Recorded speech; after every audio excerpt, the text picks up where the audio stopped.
এবারে আমরা প্রুফ করব law of refraction. Law of refraction, law of রিফ্র্যাকশনটা কি ছিল না, মানে Snell's law. sin A by sin R equal to constant. sin I by sin R equals to constant। এই কনস্ট্যান্টটার নাম দেওয়া হয়েছিল মিউ।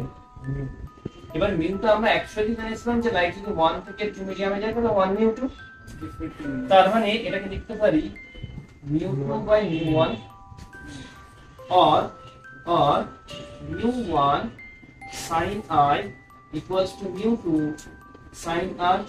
এটা কি স্নেলের সূত্রের জেনারেল ফর্ম। এই জেনারেল ফর্মটা আমরা প্রুফ করব।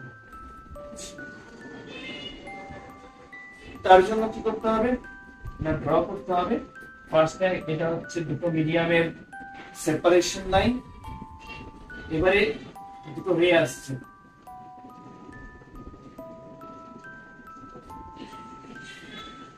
প্রিন্সিপাল দুটো প্যারালাল রে অফ লাইট এসে পড়লো দুটো মিডিয়ামের সেপারেশন লাইনের উপর।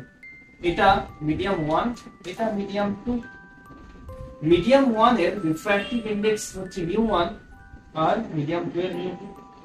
মিডিয়াম 1 এ লাইটের স্পিডটাকে ধরলাম c1, মিডিয়াম 2 তে c2। এই দুটো ইনসিডেন্ট কি হবে এসে পড়ার পর লাইটটা না, এখানে আমরা ধরে নিচ্ছি যে μ1 সরি μ2 গ্রেটার দেন μ1।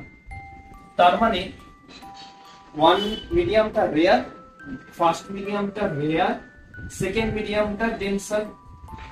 তাহলে কোন দিকে বেন্ড করবে? হ্যাঁ, টুয়ার্ডস দ্য নরমাল।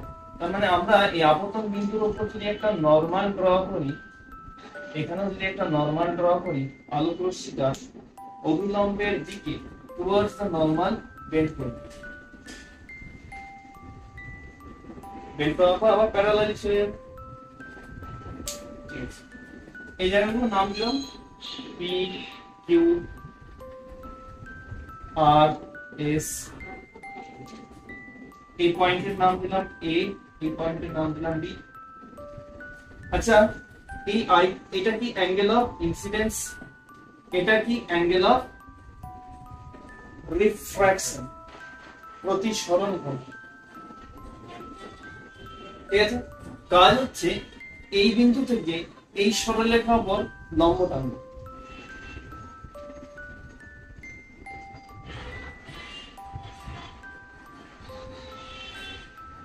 আবার একইভাবে এই বিন্দু থেকে এই সরলরেখা উপর লম্ব টানবো।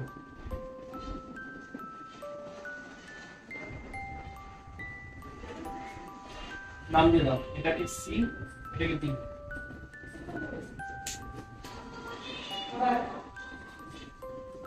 এখানেও টার্গেট হচ্ছে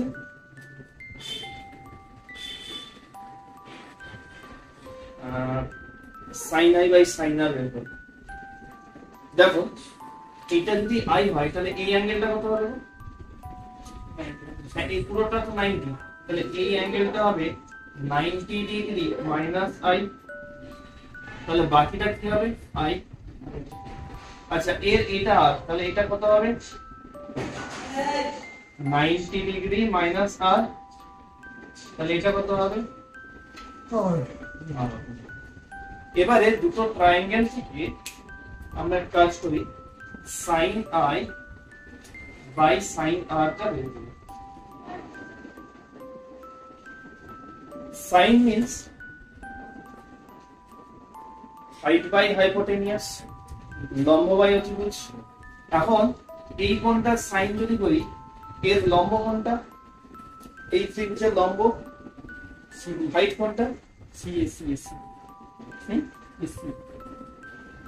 আচ্ছা, জেনারেলি কি হয়, ধরো এরকম একটা ত্রিভুজ আছে, যে ত্রিভুজে এইটা হচ্ছে 90 ডিগ্রি, এইটা হচ্ছে থিটা। তাহলে এইটা হবে বেস, বেসের উপরে সবসময় 90 আর থিটা অ্যাঙ্গেলটা থাকে। এটা হচ্ছে হাইপোটেনিয়াস, এটা হচ্ছে হাইট। সাইন কার হচ্ছে I, তাহলে আইটা আর 90 ডিগ্রিটা কার উপর আছে? এসির উপর আছে। তাহলে এসিটা হচ্ছে বেস, হাইট হবে বিসি, হাইপোটেনিয়াস হচ্ছে AB by sine r. Sine r এটা 90, তাহলে এটা হয়ে যাবে বেস এবি, এটা হাইটটা হচ্ছে এবি আর হাইপোটেনিয়াসটা হচ্ছে এবি। এই এবি এবি যদি কেটে যায় তাহলে পাচ্ছি আমরা বিসি বাই এবি। ক্লিয়ার?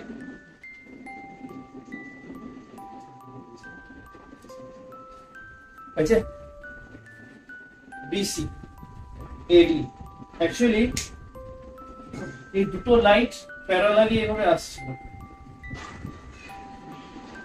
এতটুকু প্যারালাল। এখানে সে এ কি হয়েছে, প্রথম মিডিয়াম দুটো সেপারেশন লাইনের উপর পড়ে গেছে, ও এখনো পড়েনি। এবারে এ বেন্ড করে এপাশে যাচ্ছে, তখন ও এদিকে যাচ্ছে, দিয়ে এখানে পৌঁছেছে।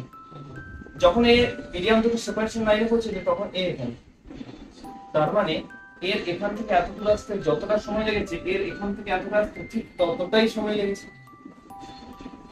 কারণ এরপর থেকে আবার সমান্তরাল হয়ে যাচ্ছে, দুটো একসাথে যাচ্ছে, এই একসাথে আসছিল, তারপরে এ বেঁকে গেছে, এই পাশে যাচ্ছে, গিয়ে আবার একসাথে যাবে। তো রেয়ার মিডিয়াম আর ডেন্সার মিডিয়াম আছে লাইট তো কম স্কেলে হ্যাঁ এটা তো রেয়ার, ওই জন্য এতটা ডিস্টেন্স বেশি আছে। এটা ডেন্সার, ওই জন্য কম ডিস্টেন্স আছে।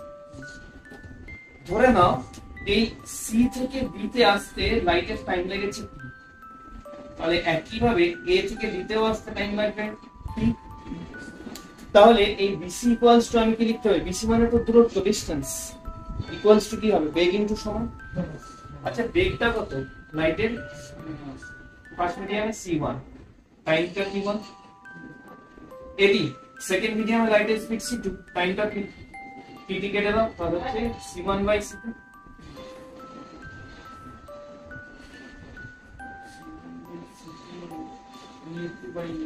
হ্যাঁ c1 বাই c2 মানে আবার μ2 বাই μ1। তার মানে আমরা এখান থেকে পেয়ে গেলাম μ1 sin i equals to μ2 sin r, general form of Snell's law. তার মানে ল অফ রিফ্র্যাকশন প্রুফ।